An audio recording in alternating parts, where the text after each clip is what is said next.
আমি সুমাইতা নাওয়াজ সাফা। আমি একটি কবিতা আবৃত্তি করব। ওই কবিতার নাম কাসলা দিদি, লিখেছেন যতীন্দ্রমোহন বাগচি। বাঁশবাগানের মাথার উপর চাঁদ উঠেছে ওই, মা গো আমার সুলুক বলা কাসলা দিদি কই।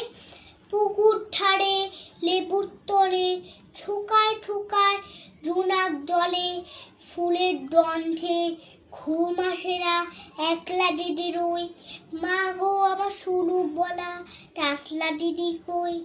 সেদিন উঠে কেন মার দিদিরে না ডাকো, দিদির তটাই আঁচল দিয়ে মুক্তি কেন ঢাকো।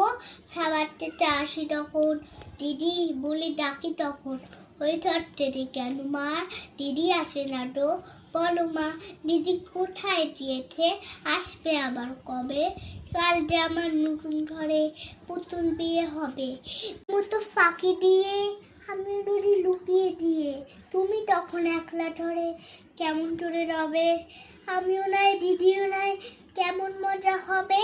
ভুইটা পাতে ভরে গিয়েছে শিউলি গাছের তল, মারাস নে মা পুকুর থেকে আনবে তখন জল। ডালিম গাছের ফাঁকি দিয়ে বুলবুলিটা লুকিয়ে থাকে, উড়িয়ে তুমি দিও না মা ছিটতে দি ফল।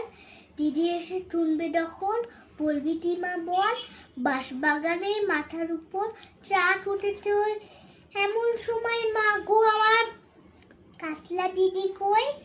পুকুর ধারে লেবুর তলে ঠোকায় ঠোকায় জোনাক দলে, ফুলের গন্ধে ঘুম আসে না তাই তো ডেকে রই। রাত্রি হলো মা গো আমার কাসলা দিদি কই।